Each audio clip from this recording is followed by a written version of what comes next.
மேகா அம்மா அழகுன்னு யார் சொன்னது? நானா டைரக்டரா? சங்கின் வந்து ஒரு பெரிய ஆக்டரை சொல்லியிருந்தாங்க. அதுக்கப்புறம் நீ அந்த ஈவேரா மேட்டர் எடுத்துன்னு வந்து உங்களையும் வந்து சங்கின்னு சொன்னாங்க. அதுக்கு ஏதாவது பதில் இருக்கா உங்களுக்கு? சங்கின்றது என்னங்க? இப்ப நான் கூட கேட்டா என்ன சொல்லுவீங்க? என்னென்ன இதா?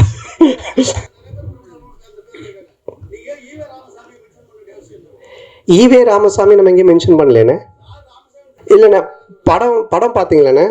இல்லைண்ணா, இப்போ வந்துட்டு நீங்கள் குப்புசாமி, கந்தசாமி என்ன பேர் வேணாலும் வைக்கல நம்ம படத்தில். அதே மாதிரி வடக்கப்பட்டி ராமசாமின்றது கவுண்டமணி சாரோட டயலாக். இதுக்கப்புறம் நானும் ஆர்யா நடிக்க போகிற படத்துக்கும் கவுண்டமணி சார் டயலாக் தான் வச்சுருக்காங்க. இதே இந்த ஒரு டயலாக் வராமல், இந்த நான் சொன்ன இந்த காரணங்கள்லாம் இல்லாமல் திடீர்னு நீங்கள் ராமசாமின்னு ஏன் வச்சிங்கன்னு கேட்டிங்கன்னா அது சரியாக இருக்கும். அண்ணா உங்கள் பேர் என்னண்ணே? அண்ணாதவரா? அப்போ நீங்கள் வந்து ஏடிஎம்கேல வந்துட்டு இதுவாக இருக்கீங்களா? டிஎம்கே வந்துட்டு ஏன் நீங்கள் அண்ணாதவரன் பேர் வச்சிருக்கிறீங்க அப்படின்னு கேட்டால் என்ன சொல்லுவீங்க? அதில் ஒரு ஹீரோயின் கிடைச்சிட்டாங்க, இன்னொரு ஹீரோயின் மட்டும் கிடைக்கல. கொஞ்சம் அப்படியே பார்த்துக்கிட்டு இருக்கோம். எங்க பத்திரிகை உலகின் நயன்தாரா மட்டும் இருக்கீங்க, அனுஷ்கா காணோம். அடுத்ததாக லாஸ்ட் பட் நாட் லீஸ்ட் இந்த படத்தினுடைய நாயகன் இங்க வந்து எல்லாருமே சொன்னாங்க, இந்த படத்துல நீங்களே இப்ப மேடையில பாத்துருக்கீங்க எத்தனை கதாபாத்திரங்கள் அப்படின்னு சொல்லிட்டு, அந்தந்த கதாபாத்திரத்துக்கு ஏத்த மாதிரி அந்த ஸ்பேஸை கொடுத்து எல்லாருக்குமே அதை ரொம்ப சிறப்பா செஞ்ச அவரு இந்த படத்தினுடைய நாயகன் மட்டும் கிடையாது, இந்த டீமனுடைய நாயகன் நான் நினைக்கிறேன். ஸோ திரு சந்தானம் அவர்களை அன்போடு பேச அழைக்கிறோம். எல்லாருக்கும் வணக்கம். ஆல்ரெடி 2 மணி நோக்கி போயிட்டு இருக்கோம். நிறைய பேருக்கு பசிக்க ஆரம்பிச்சிட்டு இருக்கோம்னு நினைக்கிறேன். அதில் சேசுமாரி மாம்ஸில் கொஞ்சம் சுகர் பேஷண்ட் வேறு, மாத்திரை போடுற டைம் ஆகிட்டுருக்கோம். ஸோ அதனால் நான் ஸ்ட்ரைட்டாக சக்ஸஸ் மீட் நன்றி அப்படின்றது நம்ம ப்ரொடியூசர் விஸ்வாஸ் சாரில் ஆரம்பித்து ப்ரொடக்ஷனில் டீ கொடுக்கிற தம்பி வரைக்கும் நம்ம எல்லார் பேருமே சொல்லி ஆகணும். ஏன்னா எல்லாருடைய உழைப்பும் தான் இந்த படத்தினுடைய சக்ஸஸ். ஸோ எல்லாருக்குமே என்னுடைய மனமார்ந்த நன்றி. அப்புறம் கார்த்திக் எல்லாருமே சொன்ன மாதிரி ப்ரெஸ் அண்ட் மீடியா, நீங்கள் ஃபஸ்ட்டு ஷோ பார்த்துட்டு அன்றைக்கி நைட்டு டியூட் பண்ணது, இன்ஸ்டாகிராமில் நீங்கள் சப்போர்ட் பண்ணது, ரிவ்யூஸ்லாம் மார்னிங்கே சீக்கிரமாக சொன்னது, நிறைய ரிவ்யூஸ் பாசிட்டிவாக வந்தது. ஸோ இது எல்லாமே இந்த படத்துக்கு மிகப்பெரிய வெற்றி கொடுத்தது. ஸோ அதுக்கப்புறம் என்னுடைய உயிரினும் மேலான என் அன்பு சொந்தங்களாகிய ரசிகர்களுடைய சப்போர்ட். ஸோ தமிழ் சினிமா ரசிகர்கள் எல்லாருமே இதை ரொம்ப கொண்டாடி இருக்காங்க. ரொம்ப நல்லா போயிட்டுருக்கு.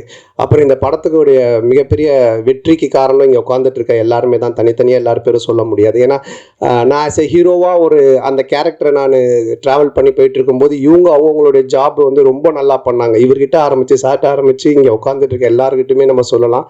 ஸோ இவங்க எல்லாரும் நடித்து ஆடியன்ஸை கவர் பண்ணதான் இந்த படத்தினுடைய மிகப்பெரிய சக்ஸஸ், என்னோடய நடிப்பை விட. ஸோ அவங்க எல்லாருக்குமே என்னுடைய மனமார்ந்த நன்றியை நான் தெரிவிச்சுக்கிறேன். அது மட்டும் இல்லாமல் இந்த படம் இல்லை, என்னுடைய எல்லா படங்கள்லையுமே என் கூட நடித்தவங்க எல்லாருமே இருப்பாங்க. எல்லா படங்களும் வித்தியாசமான கேரக்டர்ஸில் கண்டிப்பாக கூட ட்ராவல் பண்ணுவாங்க. ஸோ அது கண்டிப்பாக உறுதி. அதுக்கப்புறமா ஹீரோயின் அவங்க என் கூட இருப்பாங்களான்றதை நான் டைரக்டர்கிட்ட கேட்கணும். அடுத்த படத்தில் சொல்லிட்டாங்கண்ணே. சரி, அடுத்த படத்தில் இப்போ இந்த படத்தில் நானும் மேகா ஆகாஷும் தான் மறுபடியும் பண்ணுறோம். சீன்ஸ் மட்டும் கொஞ்சம் டெவலப் பண்ணி வைப்பா.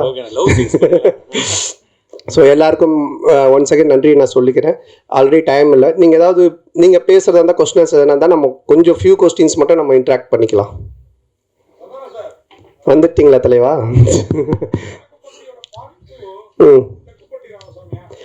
இல்லை, தெற்குப்பட்டி தென்ராசு அப்படின்னு சொல்லி நாங்கள் ஒன்று யோசித்து வச்சுருந்தோம். ஆக்சுவலாக வடக்குப்பட்டியிலேருந்து அந்த சைடு போயிட்டோன்னு. பட் இப்போது அதை விட வேற ஒரு ப்ராஜெக்ட் போயிட்டு இருக்கிறதுனால இது கண்டிப்பாக பண்ணுவோம்.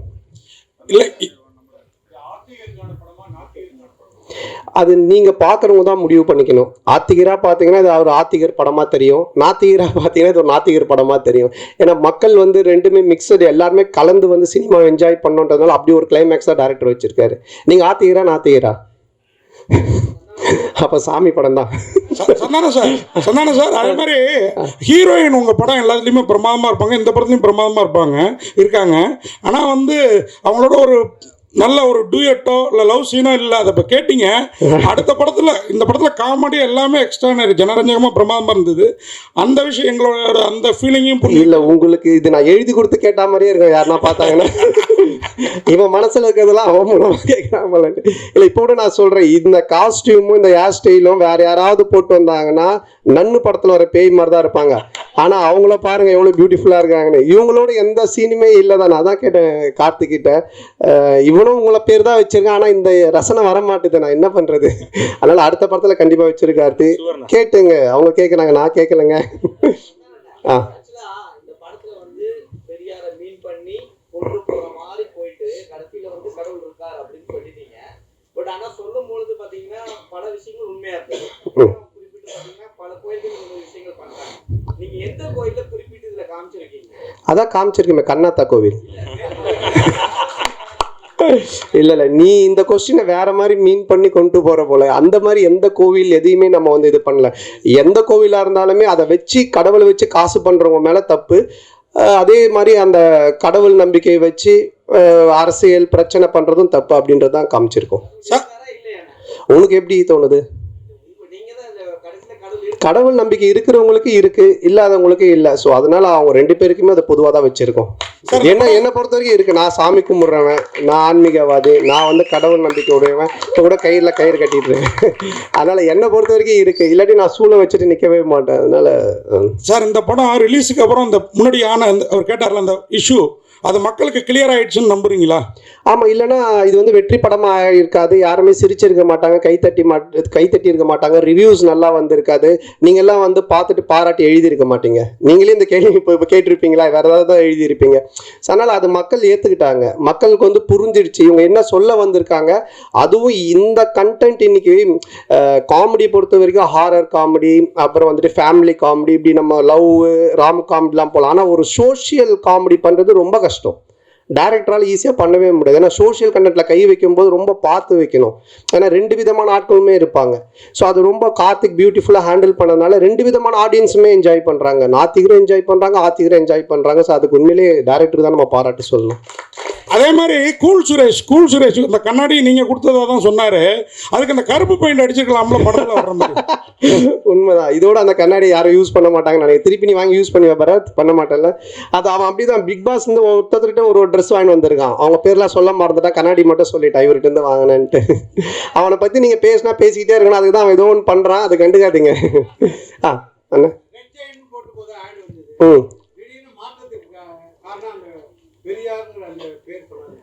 ஆமாம், அது ஃபர்ஸ்ட் அந்த ஒரு இஷ்யூ ஆச்சு. அதுக்கப்புறம் அது ஒரு பாலிடிக்ஸாக மாறிச்சு. இப்போ நம்ம படம் எடுத்தது எல்லாரும் மறந்து கவலையை மறந்து சிரிக்கணுன்றது அது ஒரு பிரச்சனையாக ஒரு பாலிடிக்ஸாக மாறும்போது எதெல்லாம் நமக்கு தேவையில்லை அதை நம்ம ஸ்மூத் பண்ணிக்கணும் அப்படின்றதுக்காக சில விஷயங்களை விட்டுட்டோம் வேண்டான்ட்டு. ஆமாம், அதில் என்னென்ன இருக்கு.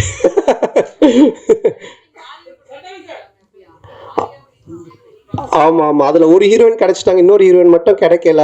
கொஞ்சம் அப்படியே பார்த்துக்கிட்டு இருக்கோம். எங்க பத்திரிகை உலகி நயன்தாரா மட்டும் இருக்கீங்க, அனுஷ்கா காணோம். அனுஷ்கா வரலையா? அதை விட முக்கியமான இதில்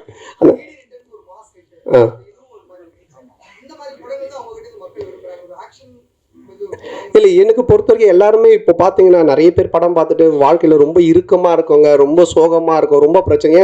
மேபி சைக்காட்டிக் டாக்டர் 2-3 பேர் எனக்கு அவங்க பேஷண்ட்ஸ்க்கு மெயினாக இந்த ஷோஸ் எல்லாம் போட்டு காமிச்சிருக்காங்க. ஏன்னா இன்றைக்கி மக்கள்கிட்ட ரொம்ப இறுக்கம் தான் இருக்குது. எல்லாருமே முகத்தில் ஒரு சோகம், ஒரு சந்தோஷமே இல்லை.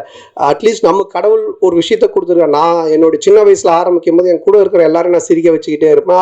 அது வந்து பாலாஜி அண்ணனோட சேர்ந்தேன். அப்போ அவர் வந்து பாப்பா என் கூட டிவியில் நடிப்பான்னு என்னை கூப்பிட்டு வந்தார். அப்புறம் அந்த காமெடி பார்த்துட்டு சிம்பு கூப்பிட்டு எனக்கு மன்மதில் சான்ஸ் கொடுத்தாரு.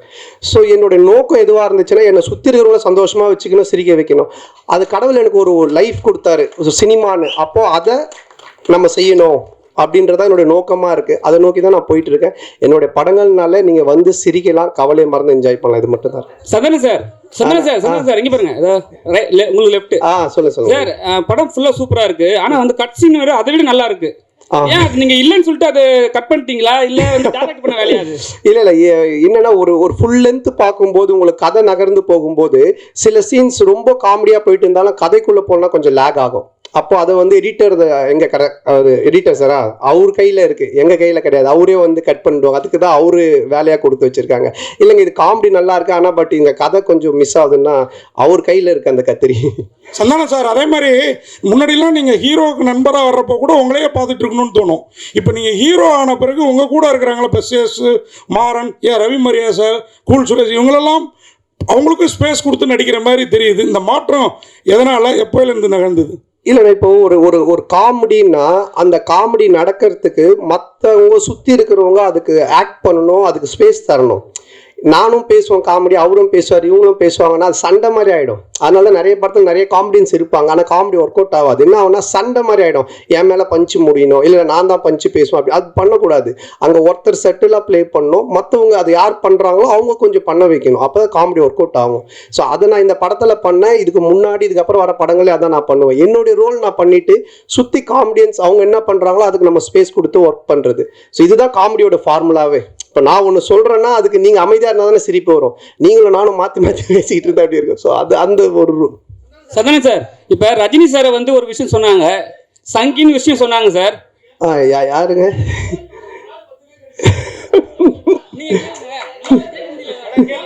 சரி அண்ணன் கேட்டு முடியிட்டு அண்ணன் கேளுங்க, நீங்கள் கேளுங்கண்ணே.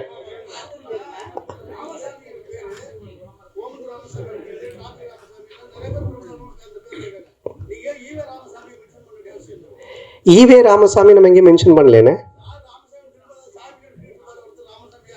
இல்லைண்ணே, படம் பார்த்தீங்களாண்ணே? படத்தில் அந்த பையன்கிட்ட வந்துட்டு கடவுள் நம்பிக்கை இல்லைன்னு ஒன்று சொல்லுவாங்க அவங்க அம்மா. அதாவது கடவுள் இருக்காரான்னுவாங்க. நான் இவ்வளோ கஷ்டப்படுறேன், பானை செய்கிறேன், நான் எப்படி கடவுளை நம்புறதுன்னு அவன் சொல்லுவான். அதுதான் அந்த கேரக்டர் கேட்பாரு, நம்ம ஜம்புலி ஜெகன் கேட்பாங்க. சரி, இது வந்துட்டுண்ணே நம்ம வந்து இல்லைண்ணா, இப்போ வந்துட்டு நீங்கள் குப்புசாமி, கந்தசாமி என்ன பேர் வேணாலும் வைக்கல. நம்ம படத்தில் ராமசாமி, வடக்குப்பட்டி ராமசாமின்னு வச்சதுக்கு காரணம் என்னென்னா, டைரக்டர் வந்து கவுண்டமணி சாரோட ஃபேன், நானும் அவருடைய ஃபேன். டிக்கிலோனான்றது அவரோட டயலாக்கு. அதே மாதிரி வடக்குப்பட்டி ராமசாமின்றது கவுண்டமணி சாரோட டயலாக்கு. இதுக்கப்புறம் நானும் ஆர்யாவும் நடிக்க போகிற படத்துக்கும் கவுண்டமணி சார் டயலாக் தான் வச்சுருக்காங்க. இதே இந்த ஒரு டயலாக் வராமல், இந்த நான் சொன்ன இந்த காரணங்கள்லாம் இல்லாமல் திடீர்னு நீங்கள் ராமசாமின்னு ஏன் வச்சிங்கன்னு கேட்டிங்கன்னா அது சரியாக இருக்கும். அண்ணா ஒரு கொஸ்டின் தான் சொன்னீங்க, 4 கொஸ்டின் கேட்டுக்கிறீங்க சார். அண்ணா இங்க பாருங்க, அண்ணா இங்க பாருங்க. இல்ல அண்ணா ஒரு நிமிஷம் முடிச்சாரு சார். அண்ணா உங்க பேர் என்னண்ணே? அண்ணாதோர. அப்போ நீங்க வந்து ஏடிஎம்கேல வந்துட்டு இதுவா இருக்கீங்களா?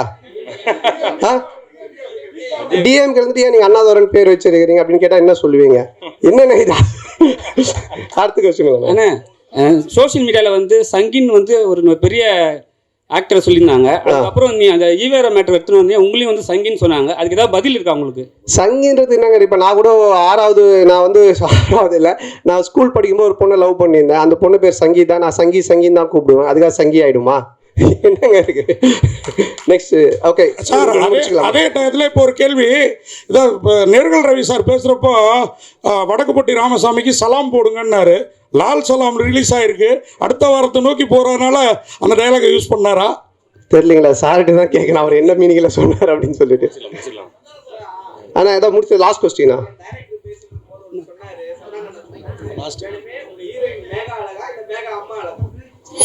மேகா அம்மா அழகுன்னு யார் சொன்னது? நானா டைரக்டரா?